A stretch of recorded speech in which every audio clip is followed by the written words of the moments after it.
podcast. Oh, yeah. All right, team, we're live. Big welcome to our session today, which is on lessons in leadership from teacher to owner operator. Just before we kick off, we're going to do a quick acknowledgement of country. So we acknowledge the traditional custodians of the land we work and live on, honouring their elders past, present and emerging. We respect the deep connections Aboriginal and Torres Strait Islander peoples have with country and are committed to learning from their wisdom as we build our shared future. And for those that don't know us, we're Mana.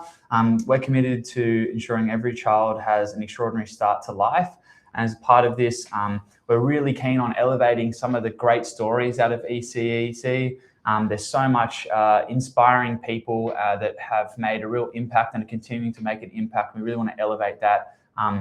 And so we asked today as well, in terms of the chat, we'd love to keep this positive and inspiring, and for all those that are joining. Just want to kick off with who our legendary guest is here.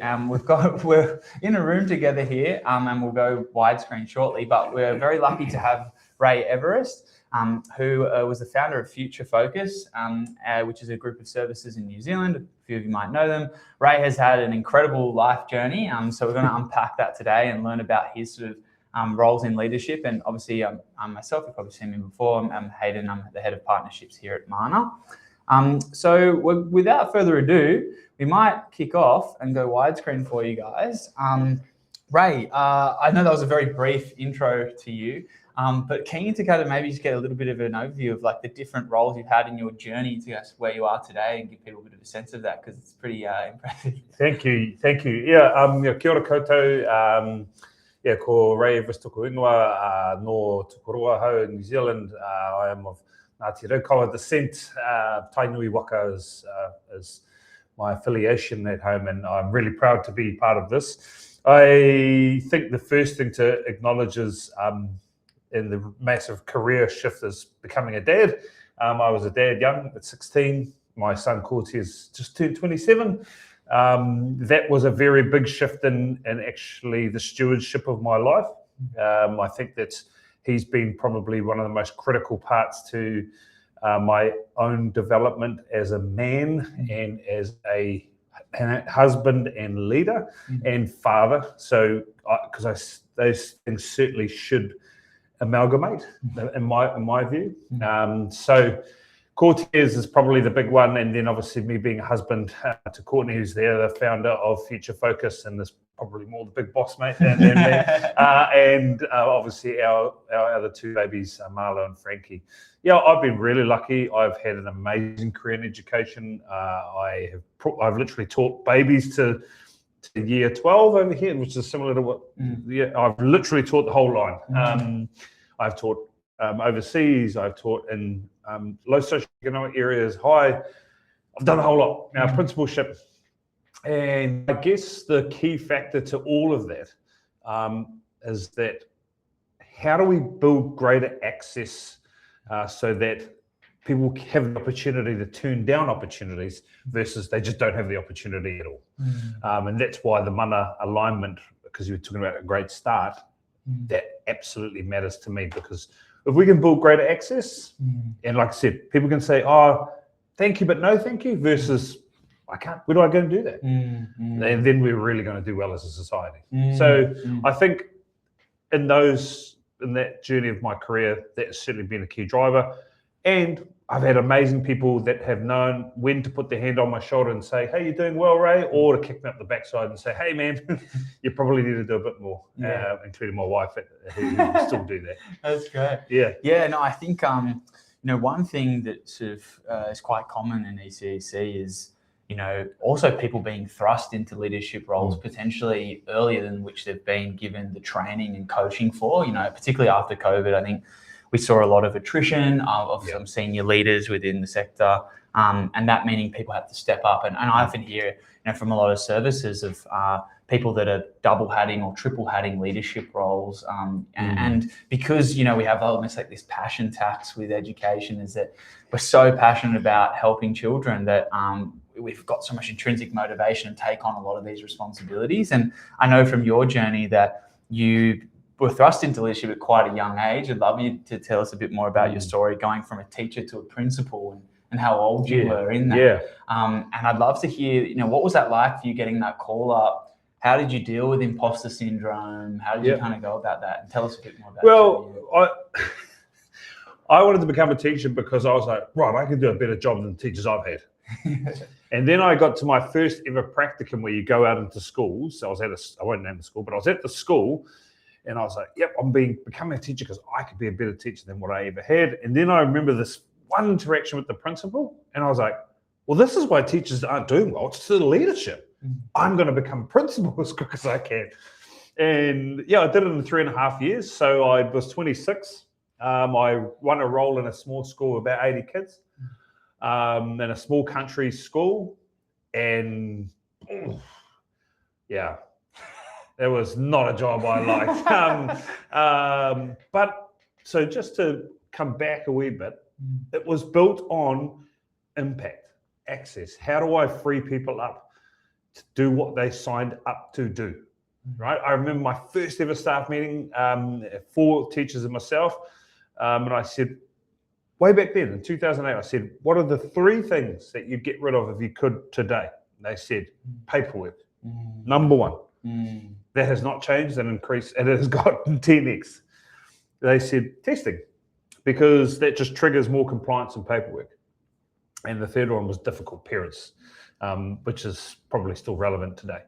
But that thrust into leadership, because I held so tightly and strongly to how do I remove burdens, remove barriers, let teachers teach, let them get out and do what they signed up to do, which was probably to change kids' lives. Then that was I saw my primary role as doing that. Principalship was not my experience in that. Yeah, I was going to say, what would you say some of the existing mental models are of people when they step into leadership? Like, because you've come at with the lens of, okay, how do I design a world so my people can be liberated? But like a lot of people, to let go of that control is hard. So what do you see? What was it like when you went in there, and what were they doing before that? It was a very, because it's a country school, there's obviously the staff locally, they either have lived in the region for a long time or they've come off out of that like it's a real farming focused area. I had one young teacher, she was very liberated from me. Then I had a teacher who was extremely experienced, but found the new wave of what teaching was turning into very difficult to deal with. The lesson that I've continually learned in my own career is how do you bring teachers along with you. I certainly would say I was a pace setter then. I literally, well, I can give you evidence as to why I was. Tanya, she was our office manager. She was amazing. One day she just pulls me into the office and she goes, sit down. And she goes, no one can keep up with you. I was like, oh, she's like, you got all these projects going on and no one knows how to keep up with you. You've got to slow down. And I was like, ooh, you know. So that was my first kind of insight into, I look at that now. I wasn't offended. In fact, I took that actually quite like I was like, okay, cool, thank you. It didn't slow me down at that point. I was kind of that crappy attitude of like, they've got to keep up. But that's actually not the truth. That's not the realities. But when I look back at that now, we go back to that principle of access. There was enough of a culture built in that someone could sit me down and say, hey man, you need to slow down because you are moving way too quick and no one can keep up. So those are the pluses and minuses. Principalship was not for me. I'm not cut out to be a PR machine of figureheads that will say what communities feel like they need to hear. I will say what I feel like I need to say with far more tact today than I was as a 26-year-old. But also, I don't need to be the beacon of knowledge. I think that's the key. That's the key development in my own leadership journey. Is that I'd rather invest the extra time for the long-term return on people realizing their own potential by me creating access to platforms and presence that allows them to safely discuss what's on their mind. Yeah, because I want to talk about this kind of part on you wanting to move fast, because I know, one thing with our sector is that there hasn't been a real heap of change. I mean, there's lots of change, regulations and stuff now, but in terms of, like, I just think about paperwork. Like, I still know a lot of services that are on pen and paper that haven't made it that transition. And one thing that I hear from them a lot is like, it is one of those jobs, and when I was an educator, that you can rock up and you get into a rhythm pretty easy, and it feels safe and comfortable, but then we're not necessarily innovating or moving the dial on things. No. Like, I know for me, some days, it felt like a bit Groundhog Day. Yes. But for some people, that is kind of comforting. And when you ask them, what do you think needs to change? They're not really like aware of those things. And there's kind of that innovation adoption curve, of like, there's your early pioneers, your early adopters, your middle, and then your laggards. And like, we follow that as a society. So what would you say to people that, us leaders that are joining, that maybe have a team that aren't on the same pace of them, of wanting to create innovation? How do you bring them on the journey and kind of shift that curve? Or how did you go about doing that? Because you said it didn't slow you down. You got to be a great storyteller. You must be able to bring people on with a compelling vision. Yeah. If your vision is not compelling, forget it. Remember, I think we need to remember there have been hundreds of thousands of successful businesses that before technology. Right? And I liken it to this. Your technology needs to rapidly expedite a process seamlessly, without effort, almost, for it to be rapidly adopted. And I use it like this. We used to travel in ships, right? We then obviously moved to an aeroplane. Now, this is quite full on, but if an aeroplane drops out of the sky, we are dead. That's it. All of us are dead. That's it, pretty much. But that does not mean we're going to go back to going on ships again, right? We take the risk. So your compelling story must still mitigate risk as well. If you knew that, no one checks the planes only Sundays. You're like, well, I'm going to fly certainly only Sunday, if not maybe Monday, right? But Saturday, it ain't happening. That you can't get away with that. So your compelling story must continue to alleviate the fears and the risks that people will, because risks built on experience. Little kids why do little boys get hurt all the time? Because their experience tells them nothing outside. I should not jump out that, or I should not ride my bike into that door as fast as I can, because they've got nothing to build on. Whereas a lot of our educators who have been burnt by just horrible leadership, that's the experience that you've got to alleviate with your compelling vision.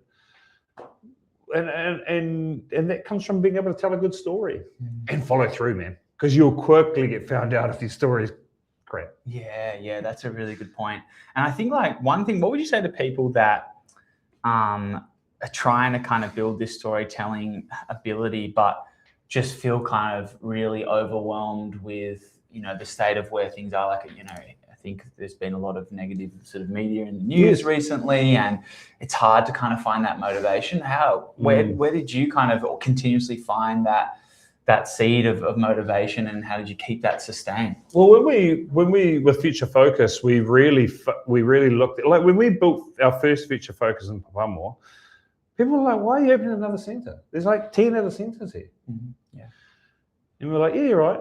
Yep. And there's an amazing book called Blue Ocean Strategy. That's an amazing book. We looked at it and we went, right, cool, what are our blue oceans? And can you explain? So blue ocean and a red ocean. A red ocean is where it's really competitive, right? So childcare is a very competitive space, just the business.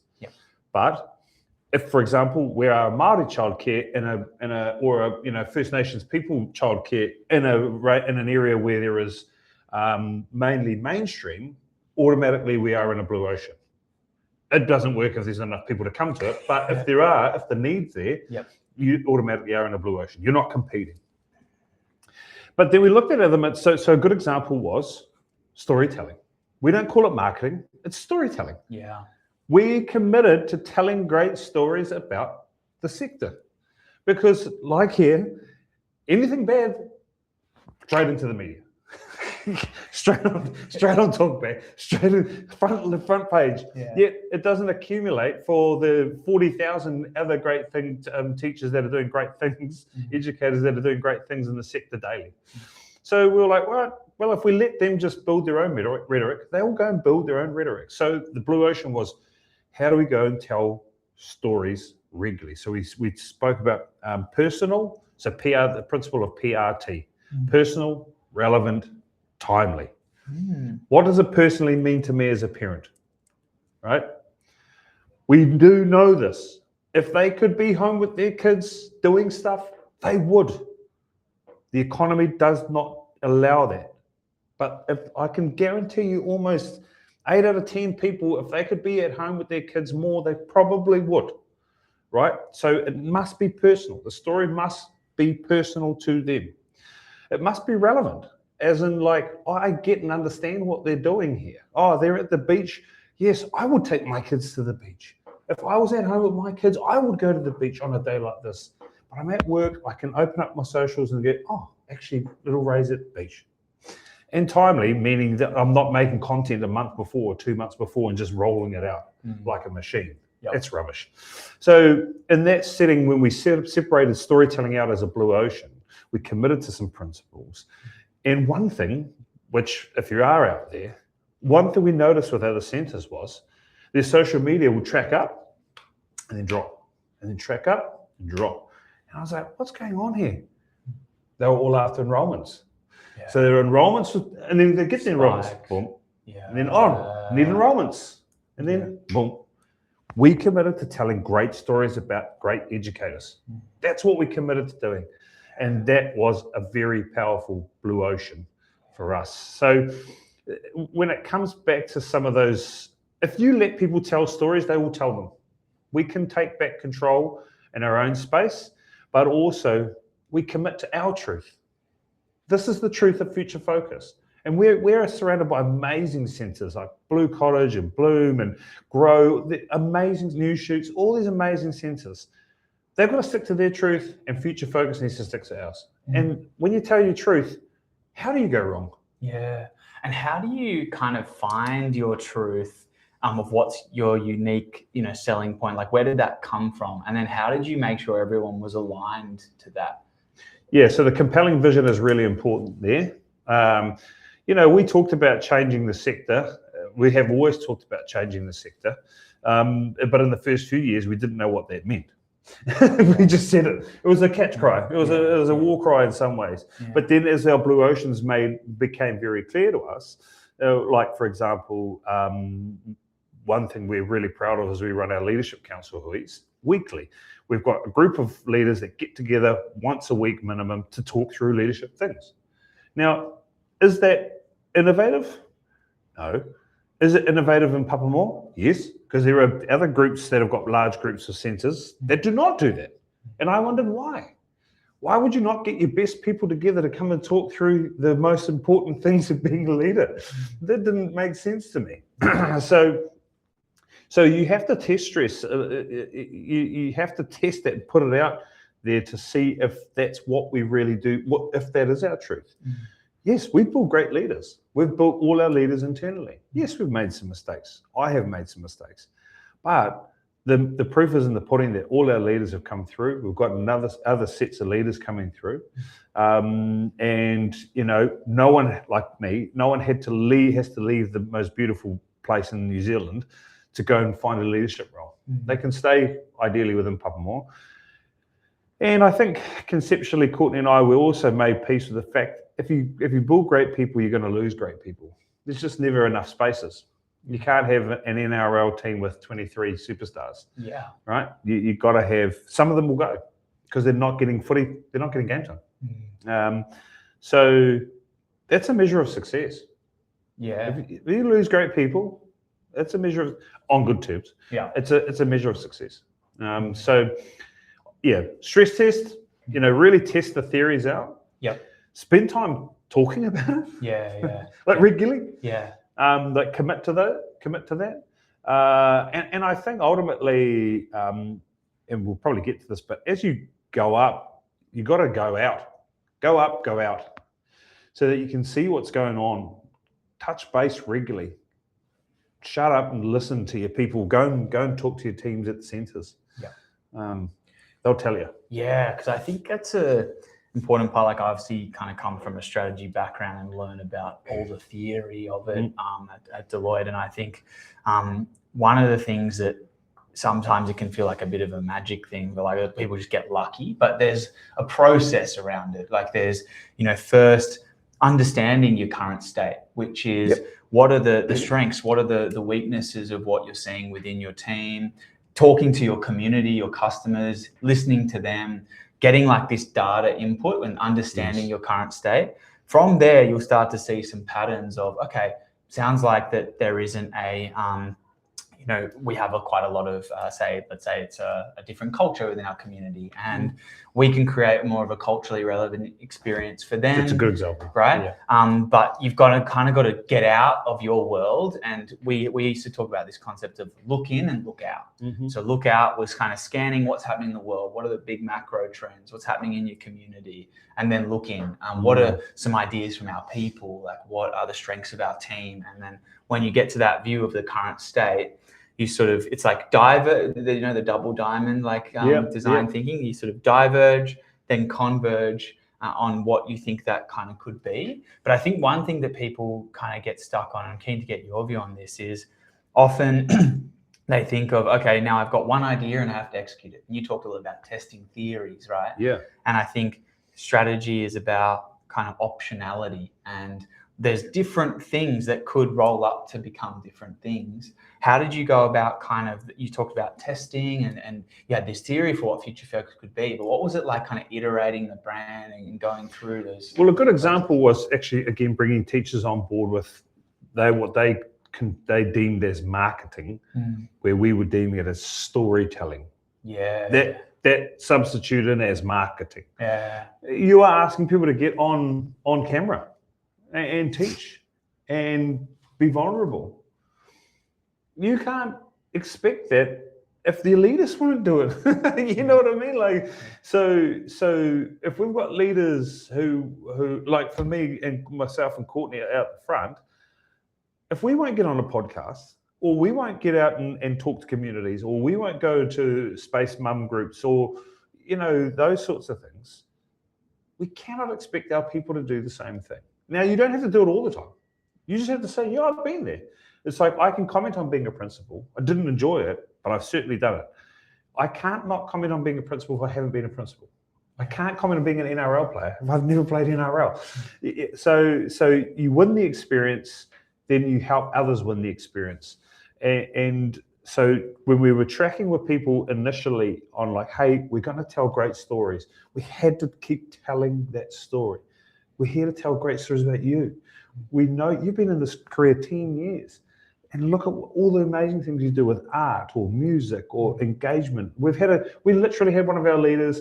She's gone off now into another space. She's just published a book. We encouraged her. It's called A Heart of Brave. She's just came in and read it to her centre that she was leader at. She's written the book. That's the real key. And it's like, how do we, like I said, the compelling vision needs to help people mitigate and alleviate fear and risk.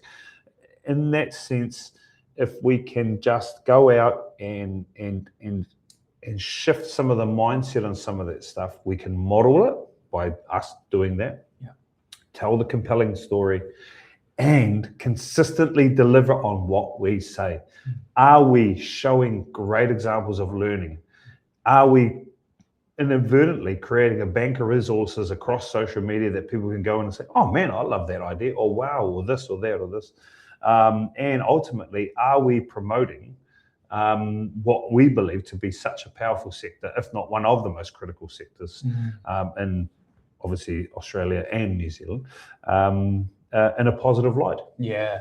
And I think right now more than ever, it's really important that we advocate for the value of early childhood because in cost of living crisis, parents are struggling to kind of, pay for some of these services. But again, that's a question of value. like if you only see it as babysitting, but if you see it as something so impressive, then they're willing to give that. Well done. So that is important for us to do. And I think one of the things I'm curious to get your kind of steer on is, having that confidence and courage as a leader to take that vision, have that steady within your team when you get pushed back and like you said with storytelling, really getting people excited about it. When you are thrust into a leadership position at such maybe a young age, or when you feel like you haven't really earned the right to be there, if someone's just left and you have to fill that spot, what did you kind of do in your career to kind of get out of that imposter syndrome or find ways to overcome that to build your confidence? Oh, I think, look, if you're feeling imposter syndrome, it's probably the right feeling to feel initially. It just can't be a long-term thing. Okay. Right? If you are feeling imposter syndrome, that means you are pushing yourself way out of your comfort zones. Yeah. So pat yourself on the back for that one. Yeah, true. If it becomes a 6-month thing, then you're really in trouble. We can outwork our way out of imposter syndrome. Like you can, and that's why going back to our leadership council principle about meeting weekly. That is a chance to sit in front of people, especially for the first 5 months, where they say, man, I really do feel out of depth. I'm studying Harry Truman, who was the president of the United States of America. And the reason I started studying him is because he was the guy that decided the atomic bomb was going to be dropped. Yeah. Every week he used to write a letter to his mum and sister who lived together. And it was amazing how much of an imposter he felt like he was. And how he would say, I don't know if I'm doing a great job. I don't know if I deserve to be here. And then boom, straight back into the work. I'm meeting the diplomats from Russia, from talking to Winston Churchill. Boom, boom, boom. Oh man, I just don't know. His work ethic and his authenticity shines through to me. That word authenticity, authentic. I have written that word about Harry Truman through my notes so frequently. Underline. Because his authenticity shone through, meaning he stuck to his truths, even though in private times he was feeling like writing to his mum saying, oh man, I don't know if I'm really cut out for this job. But he did the work, he stuck to his own truths. And I think if you're in a position that you stick to your own truths and you still don't feel comfortable, i.e. me with the principalship, then you've got to leave. Yeah.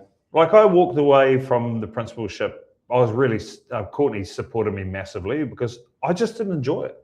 I did not enjoy being a figurehead because schools are community based, especially country schools like that. It wasn't my scene. I just didn't enjoy that element of it. I felt like I had to manufacture a vision to the community of who I was not really authentically. So in that sense, if you're thrust in and you're feeling, so just to reiterate, imposter syndrome is not a negative thing if it's not long-term. In fact, I encourage people, if that scares you, that is the right way to go. If that is something you're like, no thanks, you got to walk that way. Yeah. You have to. It's a great point, because I think if you didn't have any, you'd probably be a bit delusional. Like if I got the role as Australia's Prime Minister tomorrow, the imposter syndrome fuels you to kind of do the work to work that out. But I think that's the thing that's often a struggle in our current society, is that sort of toxic positivity trap of like, not embracing kind of the wave of emotions. But I think to your point, it obviously can't go on for a long term.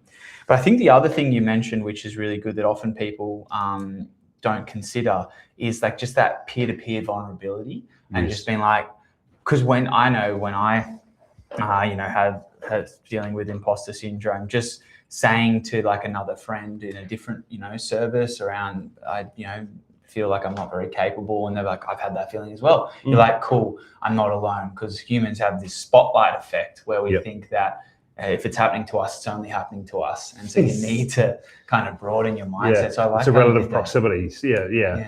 Well, one thing is, would we expect that from children? Good question. Yeah. Right? If a child comes and says, man, I don't like myself and I don't think I should be a 4-year-old. Yeah.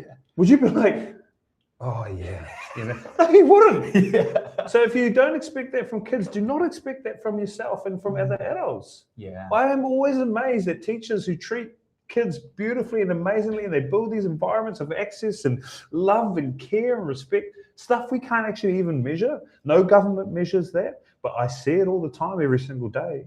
Yeah, you won't do that to yourself and with your colleagues? Yeah. Come on, man. Yeah. Children are the platform for us to learn. Yeah. Kids don't care what's going on in your life. They want to know what's going on next. And if a 4-year-old walked in and said, I don't really fit in here as being a 4-year-old, you would never, be like, or the other thing is you'd probably sit down with them and be like, hey, talk me through this. Yeah. Oh, why is that? Oh, well, I've seen the other 4-year-olds, and you know what? The way he draws faces is way better than me. Like, cool. Oh, you're giving me something tangible to work with. Should we go and practice faces? Because actually, I'm not very good at drawing faces either. Yeah. Yes, let's both go. Kids will teach us all the leadership lessons we ever need if we stop and watch. And that is the danger of seeing early childhood learning or primary or secondary teaching. That is the danger of seeing it as a job versus your absolute calling and passion, because then we lose clarity and we lose all the lessons that kids teach us. Remember, they are going through a completely different era that you and I grew up in. Yeah. Like social media is one.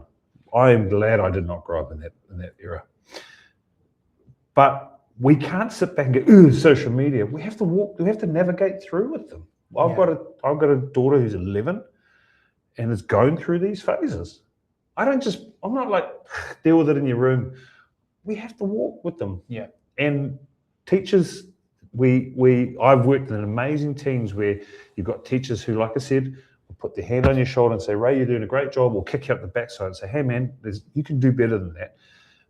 And we can take all those lessons from exactly how we teach kids. Yeah, it's a great point. I think often it's like the first principles of, leadership that we enact.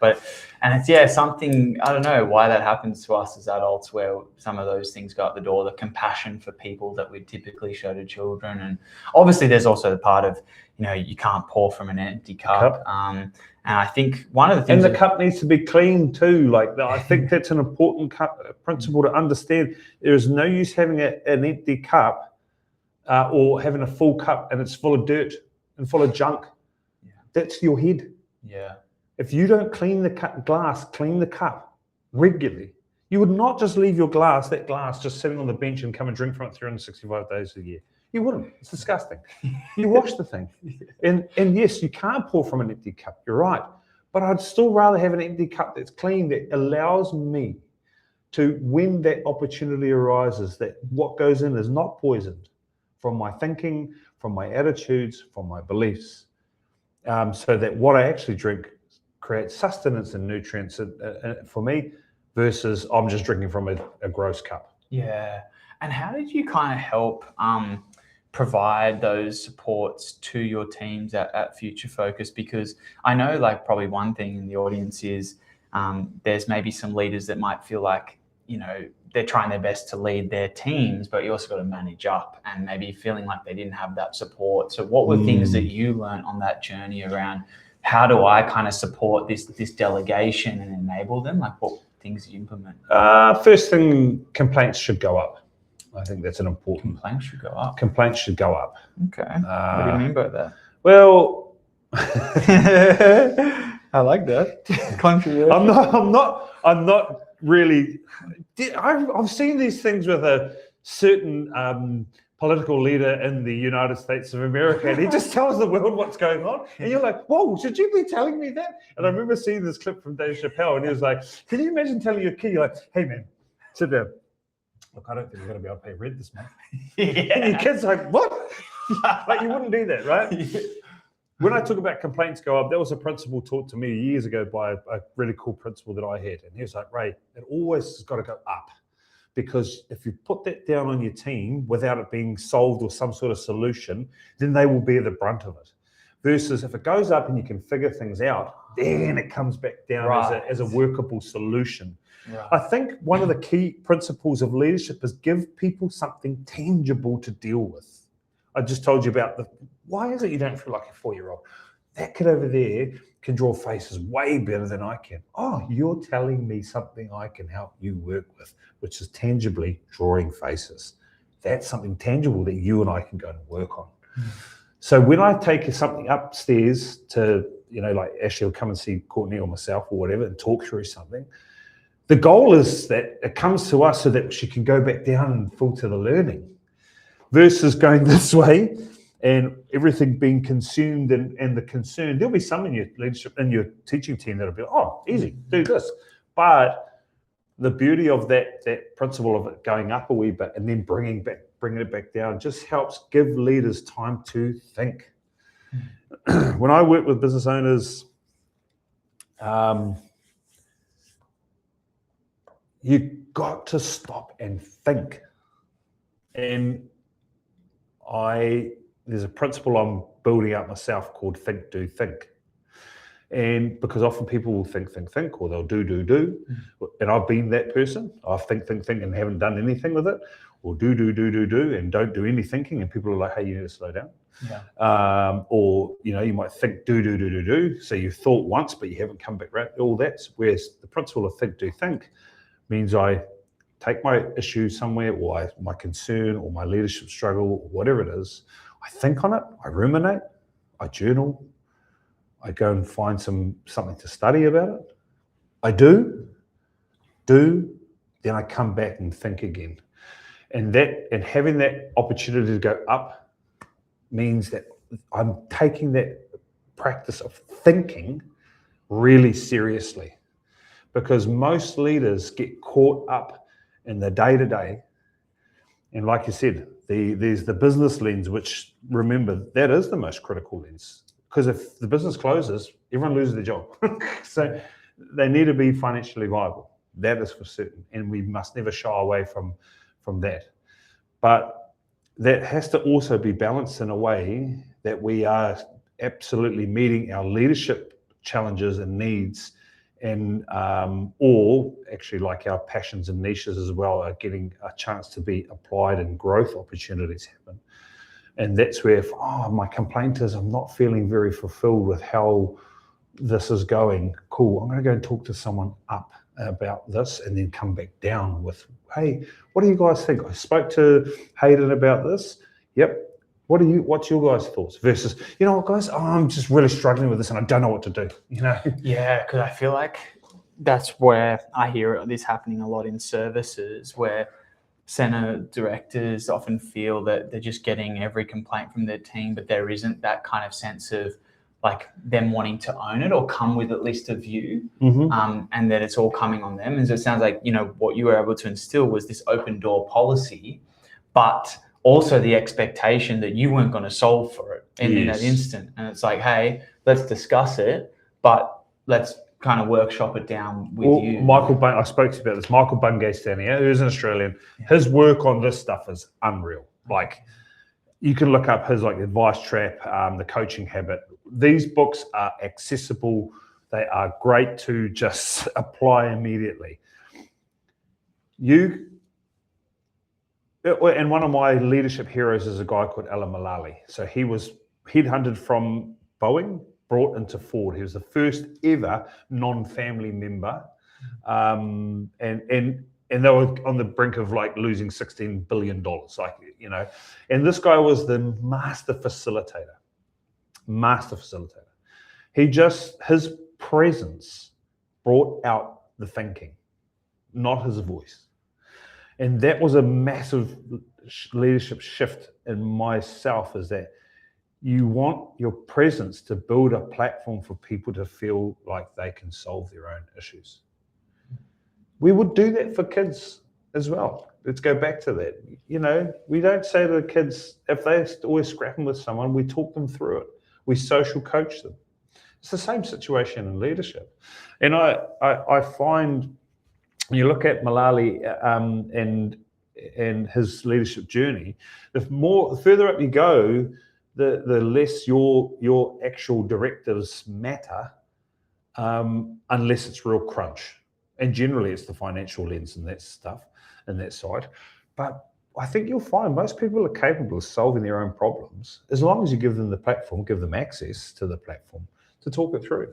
Yeah, so what's an example of like that presence analogy? Say if you have an educator come to you and say, these children, they're not behaving well, I can't deal with it. And that, you know, how would you kind of coach them through, or your frame for a leader on cultivating presence, helping cultivate that co-ownership? What would be the first step that you would take if you heard that complaint? I'd be like, probably just first tell me more, like to understand and kind of empathize. So with seek to understand before I'm being understood. Just bring that empathy to kind of help regulate their emotions. So the empathy validates. Yep. And then I'd probably go with like more like Socratic questioning. Yes. Like, you know, which maybe my thoughts on an answer, like, you know, often with say behaviors, it might be related to that child and their cup and what they're trying to fill, and trying to help them maybe see that through a question. But that's kind of, but I also know that it's sort of taking the long way around. But remember, that's a compounded culture. You can't, if you walk in, when I walked in day one, I remember this, and I'd be like, oh, but why? People would be like, and all they would do is like, the owner of the centre is asking me why. Like, I remember one of our team, she's still with us, Jenna. I'm sure she would know about this. I remember ringing her because I'd seen really good practice. She was like, hello? And I was like, Jenna. She was like, why is the owner calling me? So at that stage, me questioning things was not a great practice, because people will like, remember we spoke about past experiences, little kids don't have them, but teachers do. And if the owners were not good people, them saying why was an immediate threat to their job. So when I walked in and started being like, but why? You know, why? And so I had to start like backing that with like, oh, can you help me understand that? Like, oh, I love that. Man, I really love that. But to go back to answer your question, one thing I really try to do, and I do this with my kids. I'm like, oh man, I'm really struggling with this kid's behavior, blah, blah, blah. What do you think I can do? The first thing is, you've got to let them know that you've got some leadership here to share with and impart. But I always say, or I really try my best to say, I've got my own thoughts on this, but I want to hear your thinking first. And they're like, oh, okay. Now me saying, yeah, I've got my thoughts. Yeah, I've got a possible solution here, but I'm not going to tell you yet. You often find you will not share what you've got to say. You won't. And you don't actually need to, because the master of leadership is going, actually, no, I had nothing in my head, but I'm listening to you. And actually, you've got it. Cool. And then the next thing is, once you've come up with something and they go out, so they've done the thinking, they go down to the doing, get them back into think again. Reflect. They must. Think, do, think means that you must. And like when I coach weightlifting, I get so annoyed with coaches. The lifter would miss the lift, and the coach would say, right, do this, and then walk away.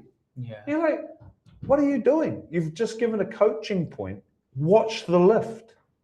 So to see if they're actually applying the lift, what you've asked them to do. And in that leadership lens, when you're talking about creating access, me saying, I've got my own thoughts on this. I've got experiences with this actually, and I'm keen to share them, but I want to hear yours first. Alleviates the fact that I'm not going to be like, come on, man, you're paid this amount of money and you're a teacher. Come on, you got a degree, haven't you? Go and figure it out. Come on, bro. Right? Because that's what they'll be like. Like, later, I'm out of here. But what that phrasing does for people is it's like, okay, cool, he's backing me here or she's backing me here. But, I can also get to talk through it. And like I said, there are lots of times now where I'm like, I don't have actually anything in my head. I'm just phrased up in a way that allows me to build access to a platform to let them talk through, because they've probably got the solution. That's a good point. And it's like you're training their thinking of like, and then over time, what you'll see, because I remember I had a manager who would come to me and be like, I'd be like, oh, what do I do? And he's like, what do you think? And like, But I think starting with I have my thoughts, but what do you think is a bit less jarring. Correct. So I like that. And you'll get that to us. Your culture will get you to that point. Yeah. Because if the culture knows that Ray or the leadership team's first response is always going to be like, hey, what's your thoughts? Come with it. Yeah. Yep, cool. I'm here to so that you don't have to front foot by saying I've got my own thoughts. I still think that's a very effective practice though. Yeah. You know, like my babies, I've got 2 girls, and it's my youngest will bring me a drawing.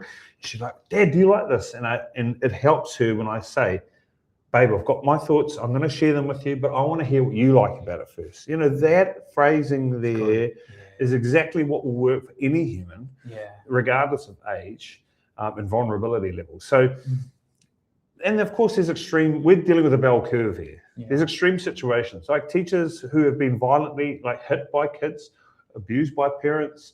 That is not the time to be like, what's your thoughts on this? That is not the time.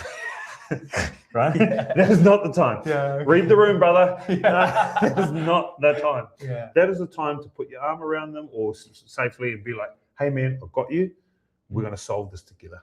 Not, give me your thoughts on why that parent said that to you or that kid punched you in the face or something like that. Yeah. So we're just talking about a bell curve situation with those extreme situations. Yeah, but it's a great point because I think as well the thing with leadership is like the patience to give your team the time and space to develop. Yes. Versus there is that tendency to want to go and fix something. Yep. But that's not going to elevate. And I like your narrative. How do you get yourself out of a job? Yeah. Which is the way to do that is slow. That's a slow process of building capability. Yep. Because otherwise you end up doing 2 jobs. Yes. And you don't ever build that. So what was that like for you? Kind of, building that kind of culture, getting yourself out of the job. Like, are any lessons? Well, remember I said to you on the phone, like the biggest learnings I've had were actually stepping away. So the big one was, I was still a dominating figure just through presence, being the owner, like a border position, right? Yeah. Like, let's be real. But my presence still did create some call to action. Yeah. Right. So if I go in and make a suggestion, often, depending on who it is that's worked with me. So if it's a new teacher, they're like, "Oh, Ray's told me he." Yeah, just a bias. Yeah, of course. Versus like Jenna, who I told you about the phone call, she knows now. Yeah, it's just Ray's but that I have cut that away massively since stepping away. Like to the points where I would walk in and have a real powerful conversation with people, but it would take up an hour of their day. And that was an hour that I was effectively stealing from the job for them to then get home to their families. So that I only really noticed post stepping away. Yeah. So even though I love Future Focus, I'm still far better at ringing and being like, hey, you got any time? Or can I come and see you? Yeah. Can you give me a date? Or da-da-da. And they're like, yep, cool. Yeah. Tell me more about that decision, because that's like a big one, for something that your blood was in. And then how did you know when was the right time to step away? And I think, it's also an important conversation, I think, to have, because there are a lot of leaders out there that, as much as we can say, embed all these practices, there might just be a scenario where it might not be the fit for you and your values. So, and I know a lot of people as well in early childhood are trying to manage it with their personal life. And I guess, how did you kind of come to really consider thinking, given this is your calling, to be like, okay, no, this for me is a time where I need to think elsewhere? Good question. First off, a compelling mission, like you shared about Mana's compelling vision there. Like, my compelling vision has always been like, how do we just deburden teachers so they can do what they want to do? They signed up to change the lives of kids. So that's moved me in a newer direction, which means the ease of stepping away has been kind of greased a wee bit more than if I just stepped away. I also believe founders can do amazing things.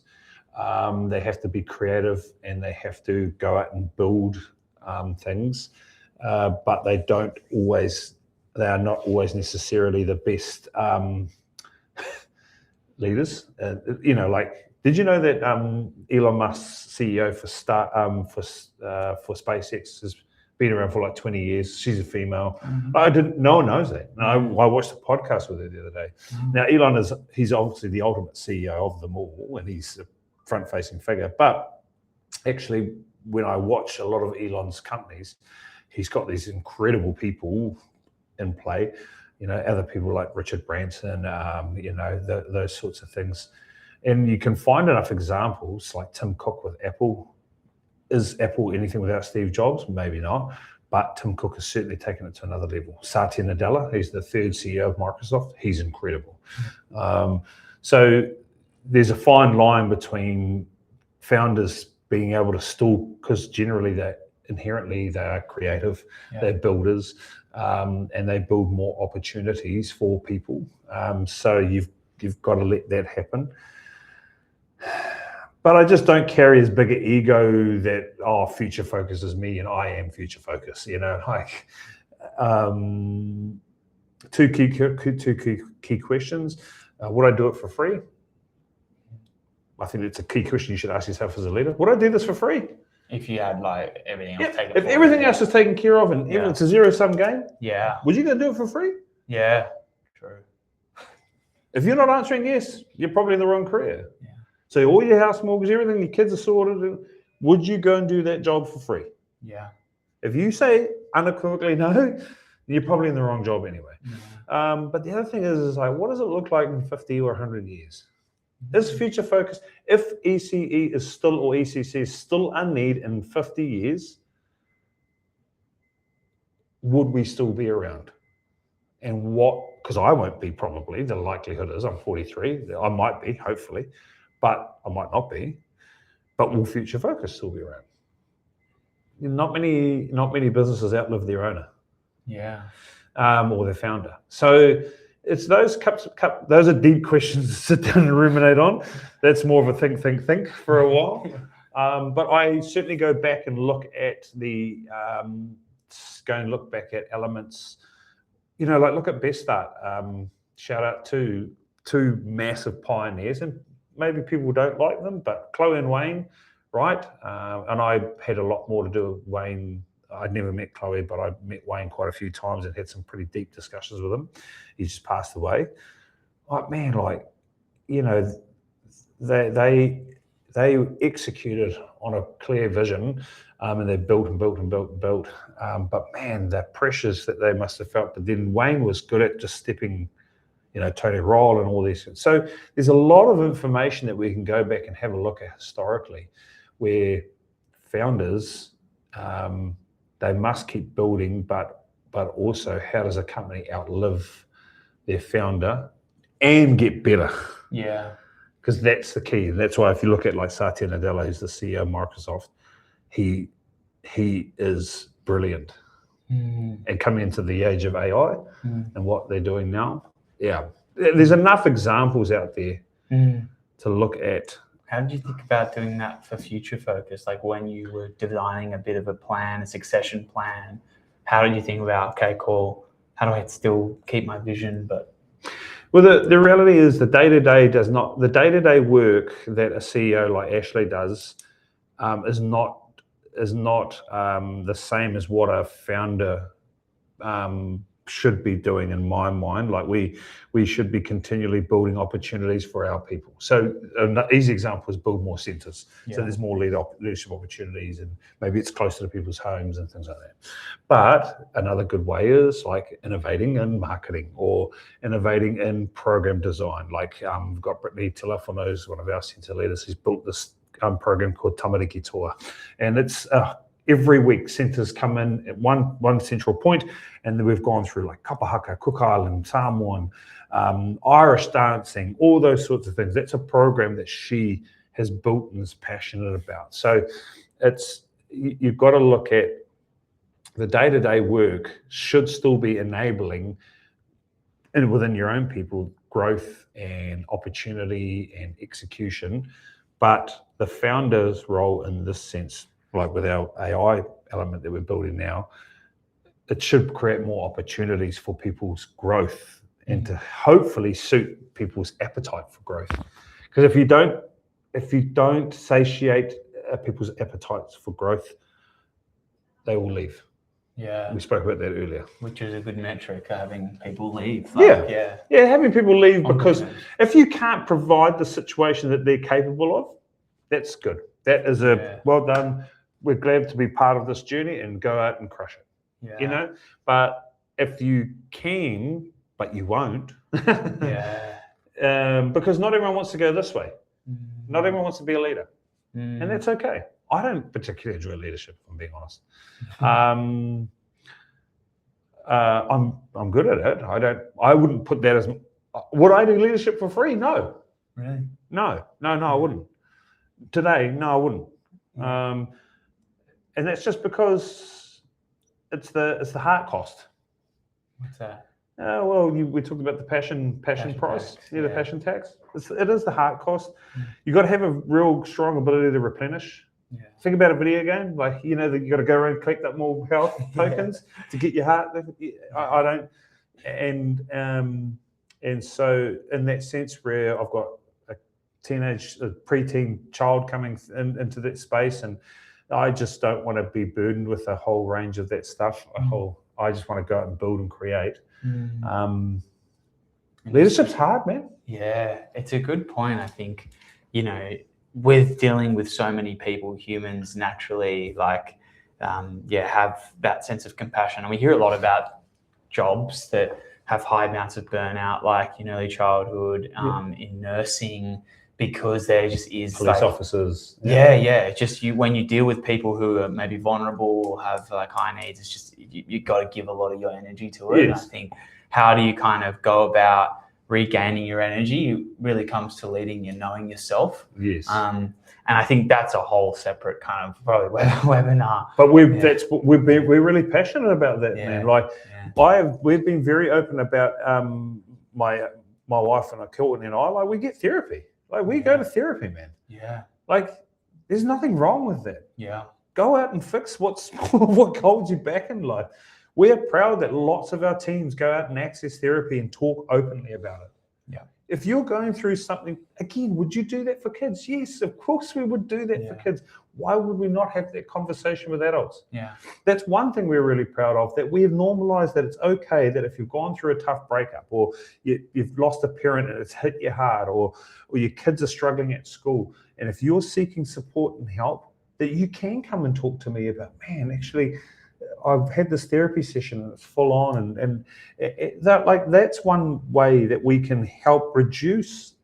What does that cost? Yeah. What does it cost for me to sit down for 10 and 15 minutes and say, talk to me about, you went to therapy, or saying, hey man, I heard you going to therapy, good on you, I'm available if you ever want to talk through it, because I've been through my own journey of therapy, I'm still in my own journey of therapy. Yeah.